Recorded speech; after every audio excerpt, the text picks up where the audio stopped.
Esta primera etapa del siglo XXI, esta primera fase del ciclo de transformaciones, que va más allá de un ciclo electoral, es un ciclo de transformación política, esta primera fase se avanza mucho porque concibió perfectamente que todas las revoluciones puerta adentro tenían que pasar por revoluciones puerta afuera.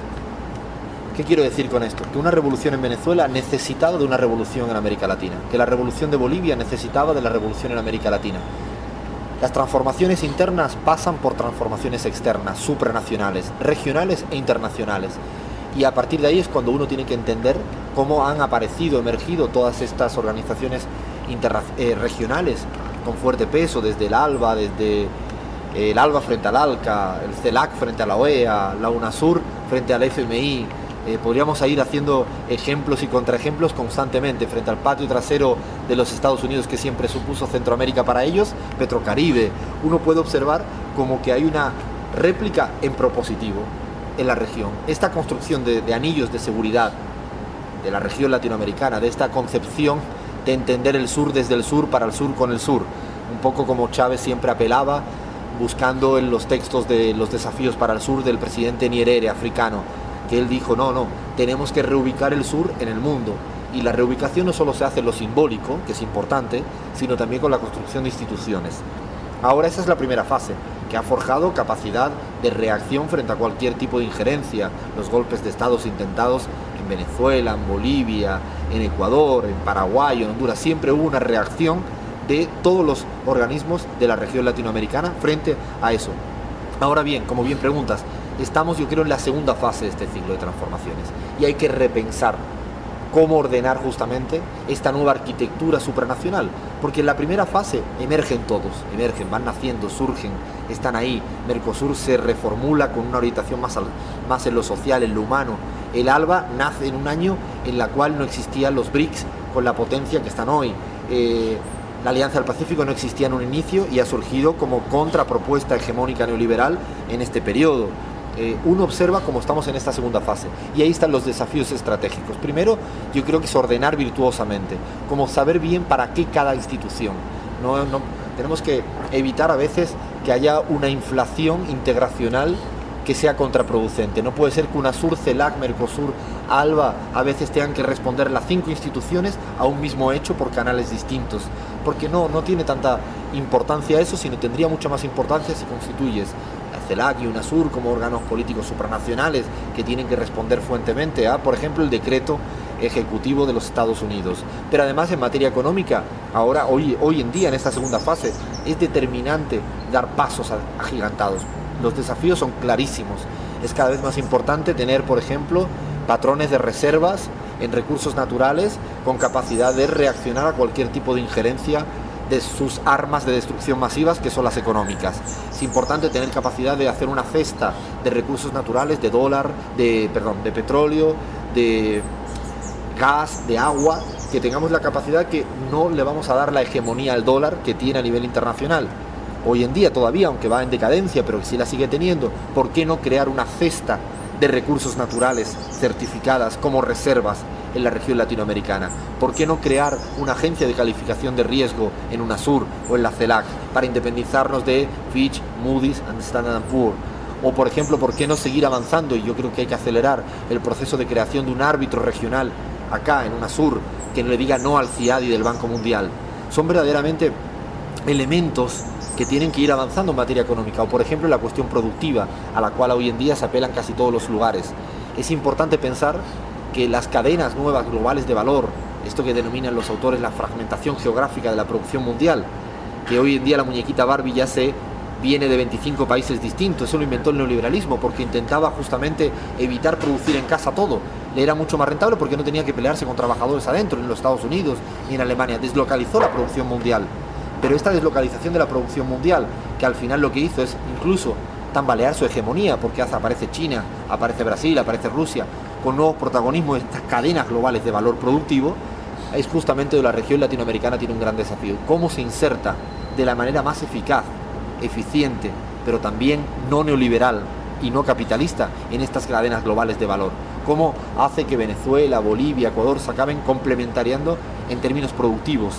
¿Cómo hacen justamente que las transnacionales que estaban ya establecidas en el ALBA en medicamentos, en energéticos, en ciencia y tecnología, se vayan cada vez hermanando, entendiendo, complementando, dialogando, buscando cuáles son los espacios de trabajo conjunto, porque no creo que sea la solución buscar el mejor plan de ciencia y tecnología separadamente en el Ecuador, en Bolivia, en Argentina, en Venezuela.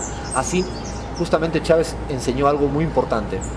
Frente a las embestidas del capital transnacional, cada vez se necesitan más alianzas transnacionales en la región. Solo con alianzas transnacionales en la región puedes superar momentos como el de los fondos buitres contra Argentina, el de la guerra económica contra Venezuela, los intentos que van a venir contra Ecuador, o los intentos que vendrán contra Bolivia, como ya fueron en los primeros años de Evo Morales, o contra Brasil. Son justamente las maneras que yo creo que hoy en día, en esta década en disputa, el plano regional integracional es determinante, ir concretándolo en medidas económicas, en lo productivo, en lo financiero. Y yo ahí dejo una pregunta en el aire, también cómo resolver algo en el plano mundial. ¿La región latinoamericana va a apostar por una inserción brixiana en el mundo?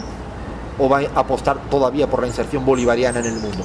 He ahí una de las cuestiones que hay que resolver en los próximos años, lo cual no estoy diciendo que sean excluyentes, pero sí hay que ver cuál es el nivel, el diálogo, cuál es la ecuación económica y política de entendimiento de ir de la mano de los BRICS sin perder el horizonte estratégico bolivariano. He ahí, me parece, uno de los desafíos que tenemos hoy en día en la región latinoamericana.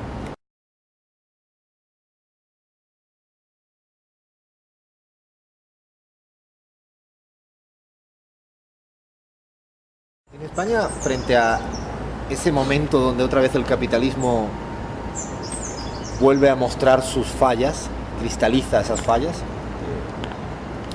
la forma de afrontar esa falla orgánica del capitalismo del 2007-2008 se intenta fundamentalmente salir como siempre sale el neoliberalismo, y es, un autor lo decía muy bien, es la salida neoliberal a la crisis del neoliberalismo.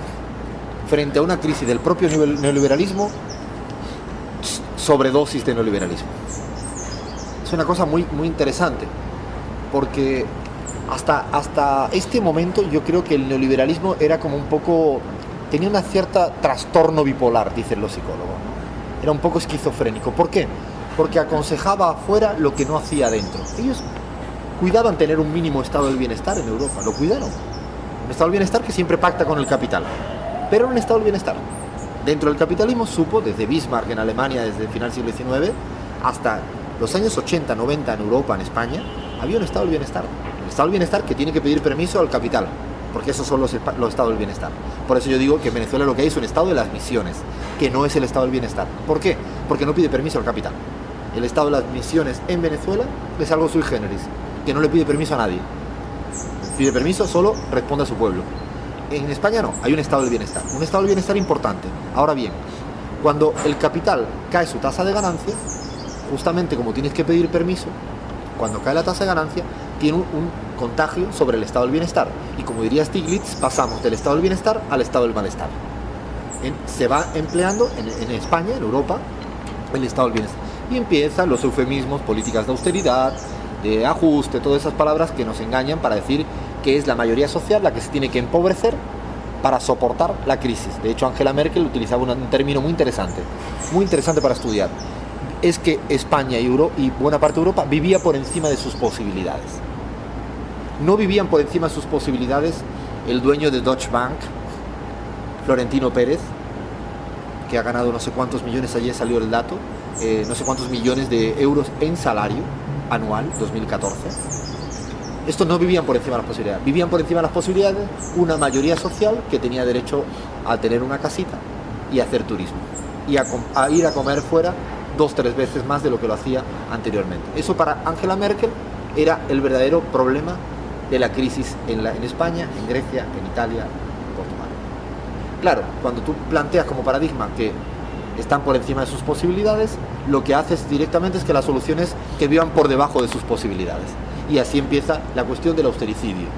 Empiezas el endeudamiento social.